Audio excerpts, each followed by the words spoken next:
বক্তব্যগুলো উঠে নিয়ে আসছে অল্প কথার মধ্য দিয়ে। এরপরে আমাদের আর বেশি বক্তব্যের প্রয়োজন ছিল না, তারপরও আমরা ধারাবাহিকতা সবাই রক্ষা করে যাচ্ছি। প্রধান অতিথি আমাদের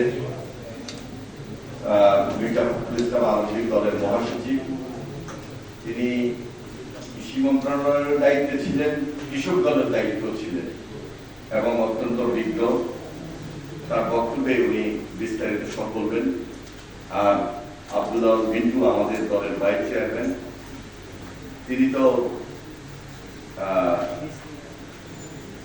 এগ্রিকালচার ক্ষেত্রে যথেষ্ট অবদান ইতিমধ্যে রেখেছেন এবং একজন বিশেষজ্ঞ সেই জন্য তার বক্তব্য আমাদের কাছে আরো গুরুত্বপূর্ণ। আর পেশাজীবী নেতা হিসেবে আমাদের ভাইস চেয়ারম্যান দলের ডাক্তার ইঞ্জিনিয়ার জাহিদ হোসেন। আমরা এই তিনজন সিনিয়র যারা আছেন তাদের কাছ থেকে একটু আলোচনাটা বেশি শুনবো। আমি খুব একটা বক্তব্য দিব না। আমি শহীদ রাষ্ট্রপতি জিয়া রহমানের প্রতি গভীর শ্রদ্ধা নিবেদন করছি, মহান স্বাধীনতার ঘোষক।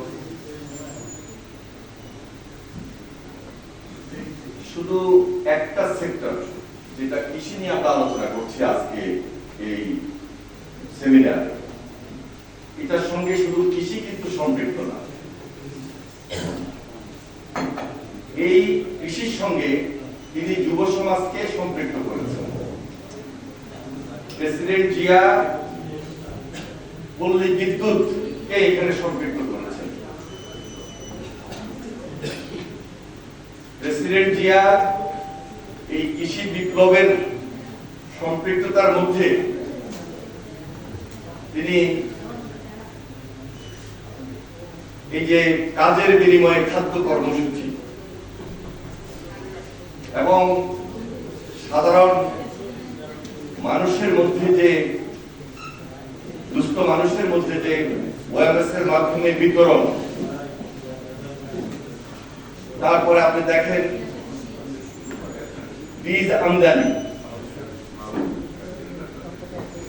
এবং আধুনিক যে যন্ত্রপাতি দিয়ে কৃষি যে প্রোডাকশন উৎপাদন যে বাড়ানো, এবং তার সঙ্গে উনি সম্পৃক্ত করেছেন খাল খনন কর্মসূচি এবং সেই খাল থেকে পানি সেচের মাধ্যমে জমিতে দেওয়া উৎপাদন বৃদ্ধি করা। একটা সুদূর প্রসারী চিন্তা চেতনা স্বপ্ন বাস্তবায়নের দিকে তিনি নজর দিয়েছিলেন বলেই শহীদ রাষ্ট্রপতি জিয়া রহমানকে বলা হয় আধুনিক বাংলাদেশের স্থপতি।